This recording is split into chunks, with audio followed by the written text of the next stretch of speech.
So guys, it has been more than 20 years after the release of first Gladiator movie, a Hollywood classic where Russell Crowe's performance lead the movie.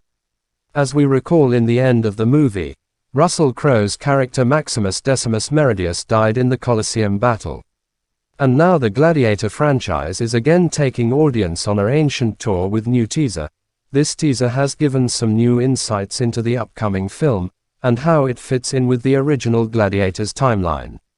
The teaser gives us insight about who rose to power after Commodus's death at the end of Gladiator.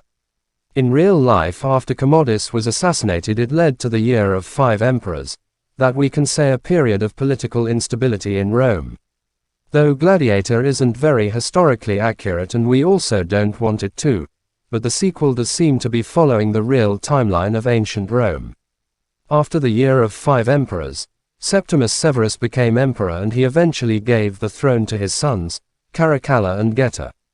They both ruled Rome together as co-emperors from 209 to 211 AD, and that is when Caracalla assassinated Geta. Since Caracalla and Geta are Gladiator II's emperors, it seems Gladiator 2 is set in 211 AD, the year Geta was assassinated. Lucius is determined to get revenge against Rome in Gladiator 2, and since he'll likely be taking the same role as Maximus did in the original film, Lucius will likely end up killing one or both of the emperors.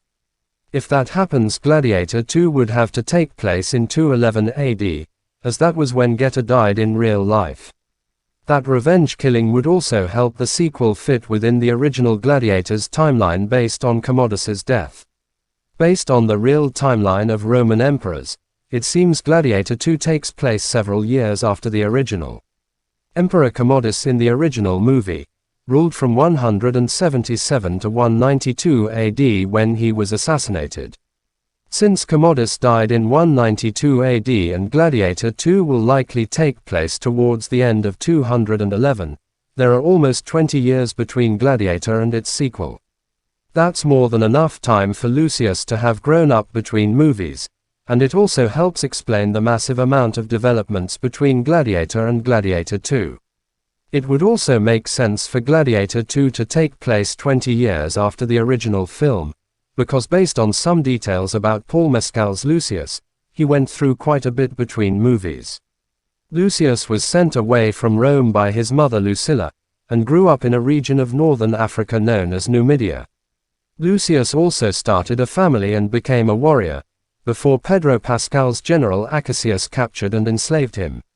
In that meantime, Denzel Washington's Macrinus also rose to power, so 20 years seems like a realistic timeline for so much to happen. Though Gladiator 2 is likely set in 211 AD, but there's no guarantee that it will actually follow the historical timeline.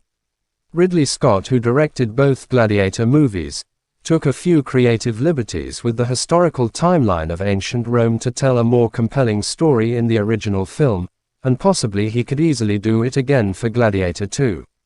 In real life, Commodus ruled for about 15 years from 177 to 192 AD, but Gladiator condensed his reign into about a year. That timeline change helped Gladiator make Commodus a more compelling villain, and Scott might use the same trick for Gladiator 2. So guys, that's it for today. What are your thoughts on new Gladiator movie? Please tell me in comments. And if you feel this video gives you content, please like and share this video. And before going, do not forget to hit the subscribe button. Thank you guys. We will see you soon.